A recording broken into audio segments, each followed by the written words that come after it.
Er wordt op het stuit volop werken aan de Hielper Fontein, een onderdeel van het culturele Haatstedproject, de 11 Fountains. Het bedrijf Roosje, bekend van de Hielper meubels en schilderkunst, maakt het houtwerk. Het moet een gewei voorstellen dat mensen aanst op zitten kunnen. De ene is zo'n hele meter en de andere is zo'n meter lang. Nou, we hebben eerst een stalen constructie hebben maken. En daaromheen klampen wij alle stukken hout, wat eerst helemaal van jouw kant is. En daarna gaan we alles rondmaken en modelleren tot een gewei om daar.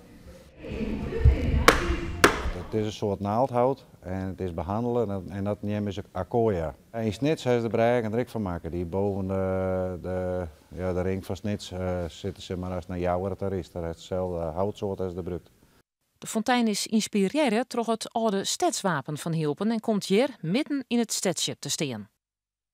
De hele fontein komt eruit te zijn naar de twee geweien. Die komen eigenlijk aan de buitenkant van de fontein zelf te staan. En de fontein zelf is een levensboom waarin lietse vogeltjes straks zitten die water uitspuien.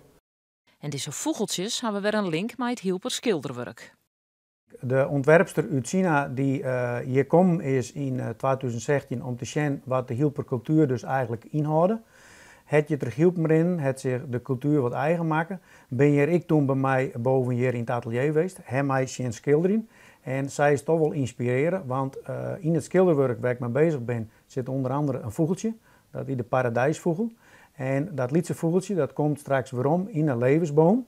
En daar wordt er dan situeren tussen de takjes, zou ik me dat voorstellen. Ja, daar wordt proberen om lokale ondernemers bij te belutsen en dat is natuurlijk moeilijk. En nou wij daarbij belutsen binnen, vinden wij, is dat wel een beetje een eer.